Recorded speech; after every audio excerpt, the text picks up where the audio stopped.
A gente começa a nossa análise de hoje com uma imagem que é, assim, a cara do Brasil que se projeta para frente. Brasília. Aquele horizonte limpo, sabe, cortado pelas linhas ousadas do concreto. Uma cidade que parece que respira futuro. Mas o material que a gente recebeu, uma crônica excelente de Moisés dos Santos Brandão Muniz, usa justamente esse cenário para nos fazer uma pergunta um tanto incômoda. Nesse palco do poder, da velocidade, da produtividade, onde é que se encaixam os passos mais lentos, aqueles marcados pelo tempo? É uma pergunta fundamental. E a missão que essa crônica nos propõe é exatamente essa: usar a capital federal como um espelho para refletir um preconceito que é, ao mesmo tempo, silencioso e devastador: o etarismo, a discriminação pela idade. O que vamos fazer hoje é mergulhar na forma como o autor constrói esse argumento, partindo de uma imagem poética, para chegar em dados econômicos brutais, passando pelas contradições da lei e as exceções que, no fim, só confirmam a regra. Perfeito. Então vamos lá. O ponto de partida do autor é a gente se imaginar ali, na esplanada, observando o ritmo quase frenético do que ele chama de produtivismo.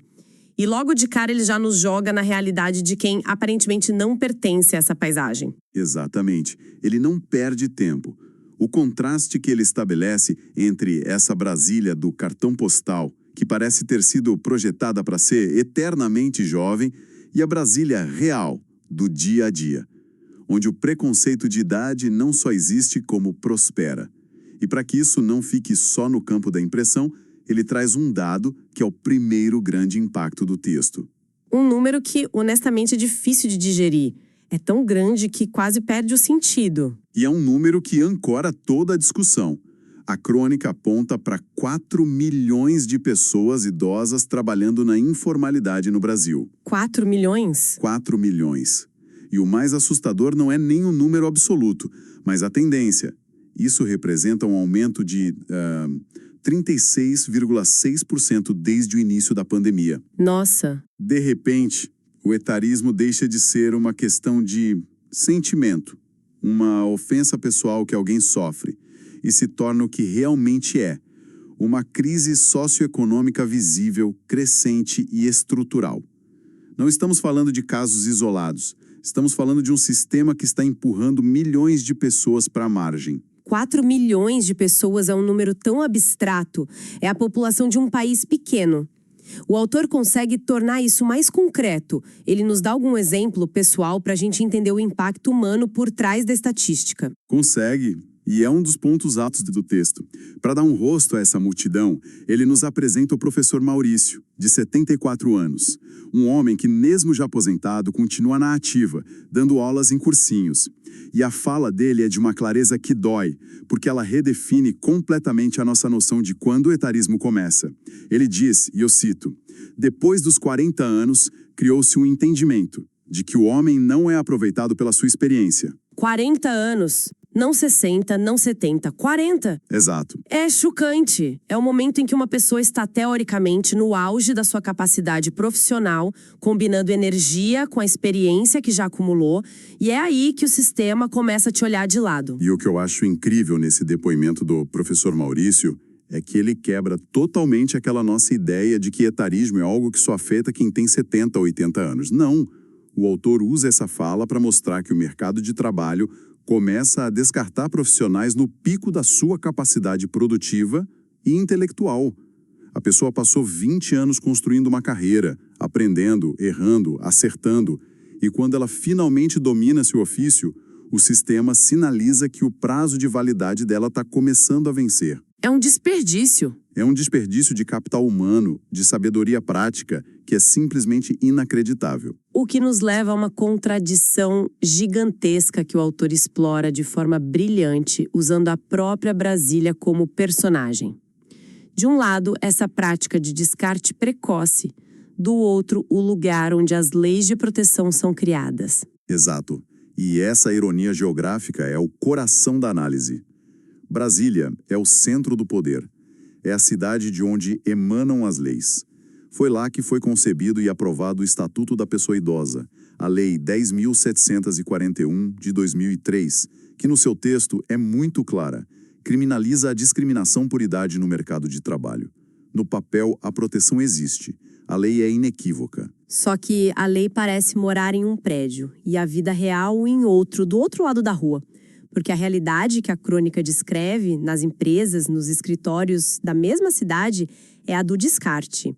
É uma esquizofrenia social. É isso. Temos a lei, mas ela parece ser tratada mais como uma sugestão do que como uma regra. E essa desconexão levanta uma questão mais profunda que o texto propõe, quase como uma provocação. O autor pergunta, seria o etarismo um tipo de racismo por idade? Ele mesmo admite que a analogia não é perfeita, mas nos convida a pensar no mecanismo por trás dos dois. E o mecanismo é assustadoramente similar.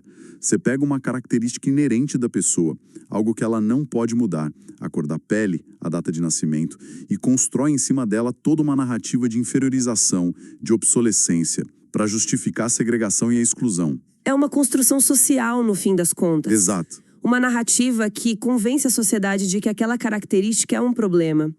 O texto argumenta que essa construção desumaniza, que ela para de enxergar o indivíduo com sua história e suas competências e passa a ver apenas uma categoria, um problema demográfico. E essa lógica do descarte se alimenta de estereótipos preguiçosos. O mais velho é lento, não entende de tecnologia, é caro, não é inovador. São generalizações que servem como uma desculpa conveniente para uma prática discriminatória que, no fundo, visa uma coisa: a redução de custos no curto prazo. Ignora-se completamente o valor da experiência, da maturidade para resolver crises, da visão de longo prazo, em nome de uma linha menos na planilha de RH. O curioso é que essa lógica de redução de custos parece não se aplicar a todo mundo, certo? O autor aponta para algumas figuras que, pelo contrário, parecem ter seu valor aumentado com o tempo. Como ele explica essa exceção? E aqui a análise fica ainda mais sofisticada. Ele nos joga na cara o caso de figuras como Oscar Niemeyer, que projetou Brasília e seguiu criando obras geniais até depois dos 100 anos. Ou Caetano Veloso, Gilberto Gil, Pelé. Pessoas que tiveram carreiras longuíssimas, celebradas na maturidade e na velhice. Porque com eles a régua é outra. A resposta que a crônica oferece é a do que o autor chama de capital simbólico ou econômico. Ou seja, eles eram tão famosos, tão geniais, ou geravam tanto dinheiro, que a idade se tornou irrelevante. Mais do que relevante, se tornou um atributo positivo. O capital deles, seja a genialidade artística, a fama global, a capacidade de gerar lucro, funcionou como um escudo protetor. Para eles, a idade não era um sinal de obsolescência, mas de sabedoria, de maestria. Nossa! E isso expõe uma verdade muito desconfortável sobre a nossa sociedade, não é?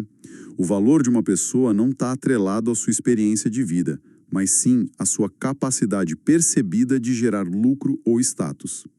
Niemeyer era uma marca. O gerente de 55 anos, por mais competente que seja, é uma linha na planilha de custos. Essa conclusão é bem incômoda. Quer dizer que para o gênio consagrado, a idade é sabedoria, mas para o trabalhador comum é um problema a ser descartado? A valorização depende do seu status. Isso significa que para a maioria das pessoas não há escudo. Exatamente. O texto nos força a encarar essa hipocrisia. A sociedade que aplaude um artista de 80 anos no palco é a mesma que demite um analista de 50 por considerá-lo ultrapassado. A régua não é só diferente, ela é fundamentalmente injusta. Fica claro que o problema nunca foi a idade em si, mas a percepção de valor que o sistema atribui a ela. E para o cidadão comum, esse valor parece ser decrescente a partir de um certo ponto. É um quadro bem pessimista. A crônica aponta alguma saída. Existe algum antídoto para essa lógica do descarte? Felizmente, sim. O texto não fica só no diagnóstico. Ele explora possíveis caminhos. E um deles estaria, ironicamente, na própria estrutura de Brasília. O serviço público. Em tese, por causa da estabilidade garantida pelos concursos, o setor público poderia ser um oásis, um ambiente que preserva e valoriza a experiência, a memória institucional. Poderia é a palavra-chave, imagino. Sem dúvida. Porque ter a pessoa no cargo por causa da estabilidade é uma coisa. Aproveitar de fato o que ela tem a oferecer é outra bem diferente. Precisamente. E o autor faz essa ressalva crucial. Sem uma cultura organizacional ativa de inclusão e troca, a estabilidade por si só não resolve. Ele até cita exemplos de como isso poderia funcionar na prática, como a mentoria reversa. Os mais novos, que chegam com fluência digital, ensinam novas ferramentas aos mais velhos, enquanto os mais velhos compartilham sua sabedoria estratégica, sua capacidade de navegar crises, sua visão de longo prazo com os mais novos. Uma via de mão dupla. Isso. Sem essa via de mão dupla, até o funcionalismo pode acabar marginalizando seus servidores mais experientes em projetos inovadores, sabe? Reproduzindo o mesmo viés do setor privado. Além do serviço público, ele menciona outras frentes. Sim, e uma que eu achei particularmente interessante é a da educação. Ele cita um exemplo pequeno, mas muito simbólico, uma ação com a turma da Mônica numa escola do Distrito Federal, usando os quadrinhos para falar sobre a importância da relação entre gerações diferentes. Parece algo simples, mas é a semente de tudo. Porque o preconceito não nasce com a gente, ele é aprendido. Exato. Se as crianças crescem vendo a convivência com os avós, com pessoas mais velhas, não como uma obrigação, mas como uma fonte de aprendizado e afeto, a chance de se tornarem adultos que reproduzem o etarismo diminui drasticamente. A solução, como o texto sugere, precisa atacar em todas as frentes. Começa na escola, passa por políticas públicas efetivas e, claro, precisa chegar com força no mundo corporativo. E sobre as empresas, a crônica não alivia. Usa uma frase bem forte, dizendo que as companhias que praticam o etarismo são, no fim, aglomerados de gente preconceituosa. E sugere que a mudança não virá só com boa vontade. Não mesmo. O autor é bem cético em relação a soluções que dependem apenas da conscientização. Ele defende que a mudança real vem por duas vias mais duras: constrangimento social e judicial. Ou seja, as empresas precisam sentir no bolso e na reputação. Processos por discriminação etária precisam se tornar mais comuns e mais caros. E a sociedade precisa começar a cobrar das marcas uma postura inclusiva de verdade, não só no discurso. E o texto amarra isso a um contexto maior, a uma urgência demográfica, não é? Sim, e esse é o argumento final que torna a questão inadiável. O autor nos lembra da previsão de que os idosos serão 1/3 da população brasileira até 2060. 1/3. 1/3. Ignorar o potencial produtivo, intelectual e de consumo desse grupo gigantesco não é apenas preconceito. É um erro estratégico monumental. É um tiro no pé da economia do país. Não estamos falando de um problema de nicho. Estamos falando de uma questão central para o futuro do Brasil, que exige, como o autor coloca, uma verdadeira revolução de mentalidade. Então, depois de toda essa análise, o autor nos leva de volta para o começo da nossa conversa. Ele retorna à imagem de Brasília e do seu concreto. E é uma metáfora final que amarra tudo de forma brilhante e poética. Ele nos lembra que o concreto de Niemeyer envelheceu. Quem visita Brasília hoje não vê mais aquele branco imaculado de 1960. As estruturas ganharam uma pátina, marcas do tempo, da chuva, do sol. Elas têm textura. Mas nem por isso perderam sua função, sua beleza ou sua relevância histórica. Muito pelo contrário, essa pátina conta uma história, da profundidade. E a conclusão é que as pessoas são exatamente como esse concreto. Perfeitamente. O combate ao etarismo começa nesse exato ponto, quando a nossa cultura parar de enxergar na textura do tempo vivido, nas rugas, nos cabelos brancos, na bagagem de experiências um defeito a ser escondido ou descartado, e passar a enxergar ali um valor, a condição única para se construir algo que seja de fato duradouro e relevante. A frase final do texto é um arremate poderoso e um alerta bem sério. É um soco no estômago, na verdade. Ele diz que uma sociedade que descarta seus mais experientes é, no fim, uma sociedade empobrecida.